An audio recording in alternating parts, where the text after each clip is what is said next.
আপুনি হেৰি এজন আৰক্ষীক কিবা মাছ এটা তেওঁ ঘৰত দিম বুলি কৈ ঘৰত নিদিলেগে, আপুনি ঘৰত গৈ খালেগে, তাৰপৰা আপোনাৰ জীয়ৰীয়ে প্ৰেমিকাক খুৱাই দিলে নেকি?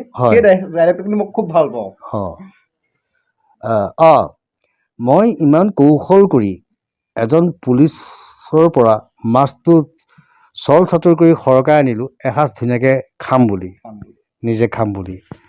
আৰু যেতিয়া ৰাতি মই ভাতৰ থালিত বহিছিলোঁ তেতিয়া দেখিছোঁ মোৰ সুদা দালি ভাত আৰু ভাজি অকণমান দিছে, শাকৰ ভাজি। তেতিয়া মই মোৰ গৃহিণীজনীক সুধিছিলোঁ, হেৰৌ ঐ মই মাছ আনিছিলোঁ নহয়, দেখোন মোক মাছ দিয়াই নাই, মাছ লৈ আহ। ক'ত মাছডাল আছে, ক'ত মাছডাল আছে, খাওক দালি ভাত আৰু ভাজিয়েই খাওক।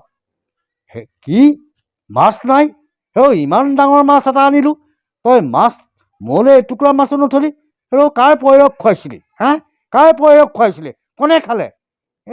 কেলে আমাৰ এই লগৰ সেই নিৰ্মল আহিছিলে নহয়, নিৰ্মলৰ লগত আৰু এজন আহিছিলে, সিহঁতৰ আলহী মানুহ, সিহঁতক নোখোৱাইনো কাক খুৱাম? আমি ঘৰৰ মানুহ খুৰাইনিকাই খালেই হ'ব। ঘৰৰ মানুহ খুৰাইনিকাই খালে হ'ব। কিমান কষ্ট কৰি মই সেই মাছটো লৈ আহিলোঁ, আৰু তই সেই লোকৰ পৈয়েকবিলাকক খুৱাবলৈ পাইছ? নেখাওঁ ভাত বাপেকে, চিনি পোৱা নাই? আজিৰ পৰা তহঁতক মাছ খুৱাম ৰ, বাপেৰক চিনি পোৱা নাই? মই মাছ আনিলোঁ আৰু লোকৰ পৈয়েকবিলাকক মাছ খুৱাইছ, ৰৌ ৰৌ নৰকত পৰিবি, নেখাওঁ ভাত যা। আমি সেইটো হাঁহিছিলোঁ, এতিয়াও হাঁহিছোঁ বাৰু।